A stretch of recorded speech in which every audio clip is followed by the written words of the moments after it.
Hi, I'm Peter Burlingame of the Self-Defense Initiative, and today we're test firing the SIG 226 X5, which is their competition pistol. So I wanted to bring it out to the range, run it through its paces, and tell you a little bit about it.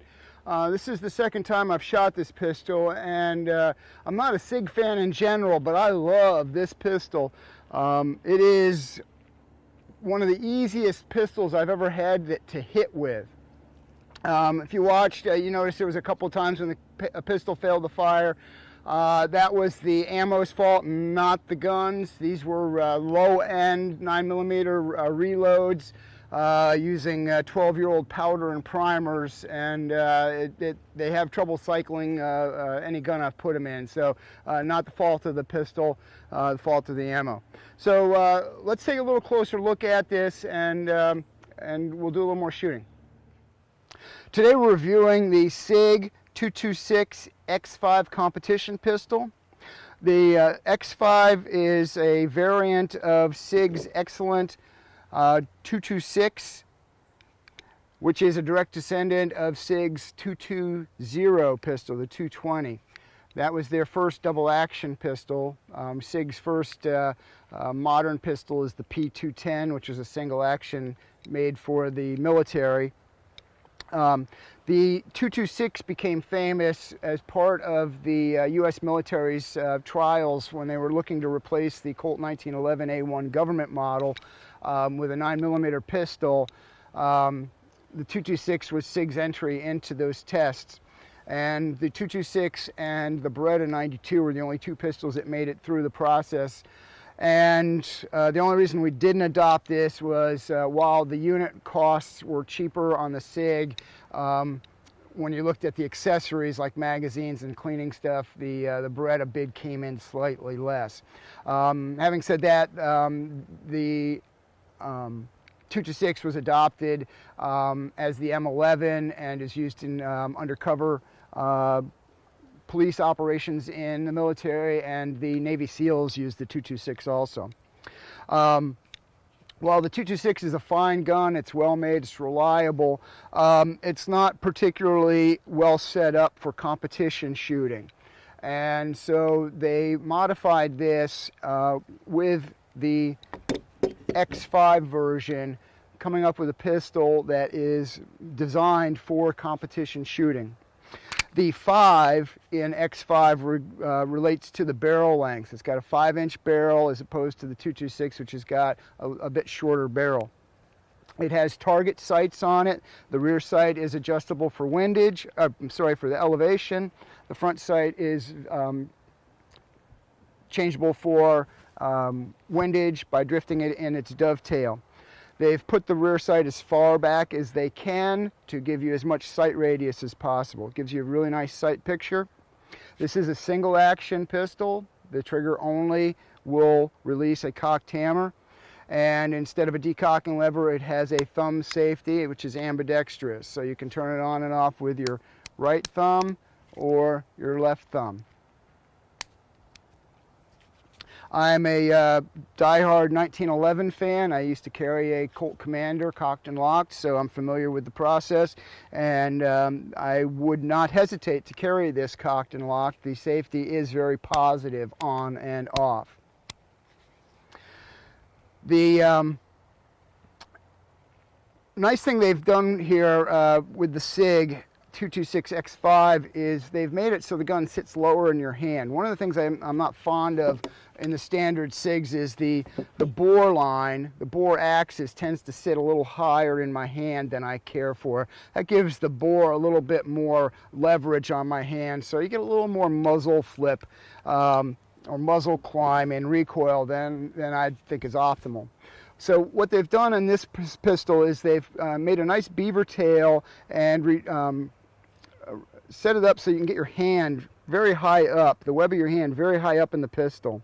And that solves that problem. It puts the muzzle, the bore line back down in your hand where it needs to be. They've also radiused where the trigger guard meets the frame. And once again, that allows your hand to get up higher on the pistol grip, lowering the bore in your hand, giving you better recoil control. The standard 226 does not have that. This is a very comfortable pistol in your hand. It's very nicely rounded. It does have some fine line checkering on the front, but it's not objectionable. In general, I'm not fond of checkering, especially on the front strap. I find that if I'm doing any intensive shooting, more than an hour or two at a time, it just chews me up. It's like I'm shooting a cheese grater. And when you get into a 2 or 3 day class, then you start seeing people that have tape and bandages all over their hands from where their gun is rubbing them raw. That's not the case here. The grip has just enough texture to it to provide a firm grip, but not to the point where it's objectionable. The pistol is set up with a extended magazine release. It's very easy to hit. I don't have to change my grip, which is unusual. Most pistols, when I'm shooting them, I have to shift my grip, compromise my grip a little bit to get behind the magazine release. So that combined with a very nice muzzle well flare makes it very easy to load and unload these. The pistol comes with two 19-round magazines. They have base plates on them. The base plates do a couple of things. One, they let you fully seat the magazine despite the magazine well.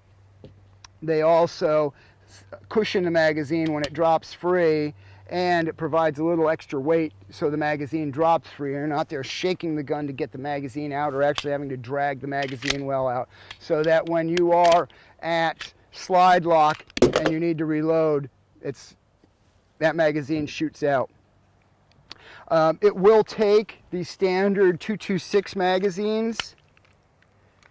It's just that you have to be careful when you're seating them because it doesn't have the base plate on the magazine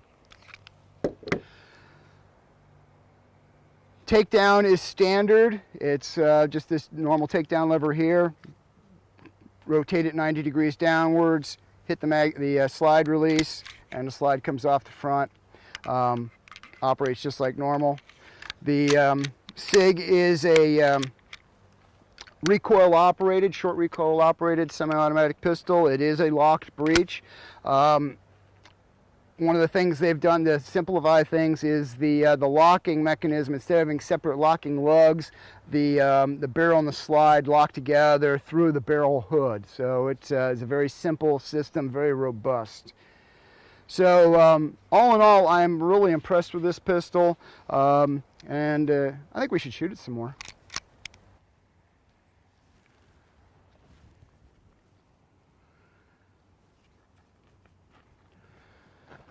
All right, we've got steel plates at 25 yards. Let's shoot a 3-shot group and see what kind of grouping I can do.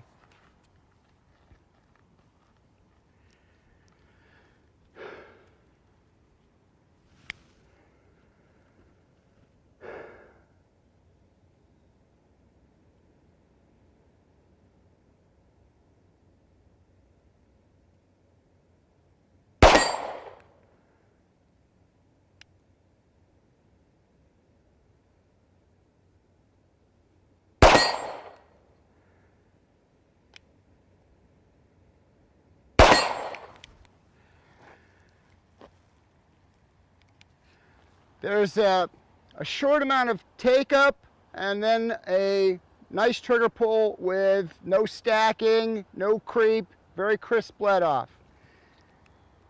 Let's take a look, see how I did.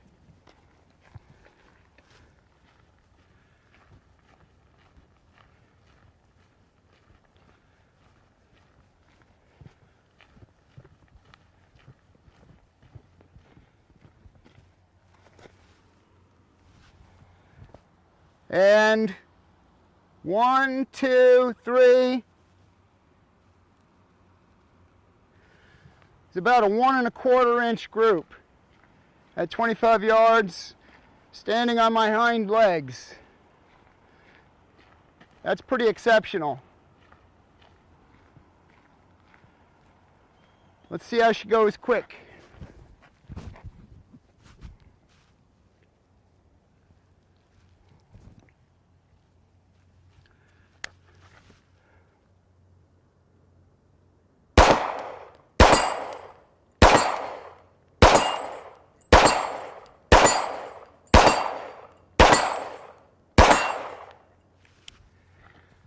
That ain't half bad.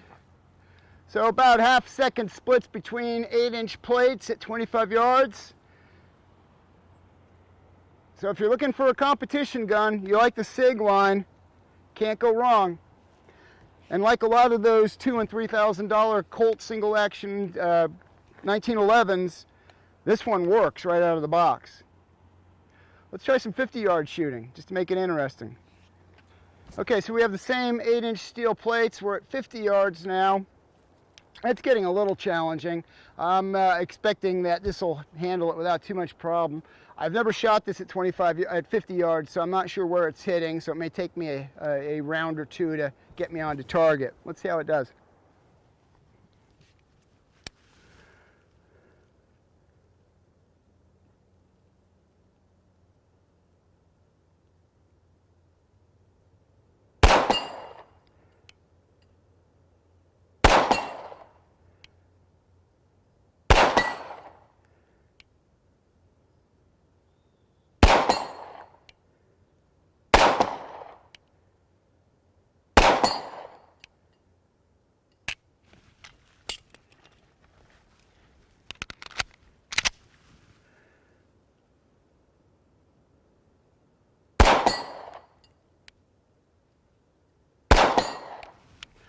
Does pretty well. Now you might have noticed that the slide didn't lock back on that empty magazine, and it's partly SIG's fault and it's partly my fault. The slide lock works properly. If I put this empty magazine in the pistol and run the slide, it'll lock back. But with the SIG, with my grip, I tend to do a high thumb forward grip, and I find it with SIGs I tend to ride on the slide release lever so that it can't rise up and lock the slide back. So a little bit of a design issue, a little bit of how I shoot. I'm going to put the blame on both of us for that. So 50 yards, I missed once, my fault, not the guns, and really made it easy. I didn't have to try that hard to hit an 8-inch plate at 50 yards. So all in all, great pistol. Like I said, I'm not that fond of SIGs in general. They're great guns, but not for me. I love this one. You cannot miss. If you're missing and you're shooting this gun, it ain't the gun. That's sort of the bad thing about having a gun like this, is you can't blame it. You're missing on the gun. I'm Peter Burlingame of the Self-Defense Initiative. Thanks for watching. Be safe out there.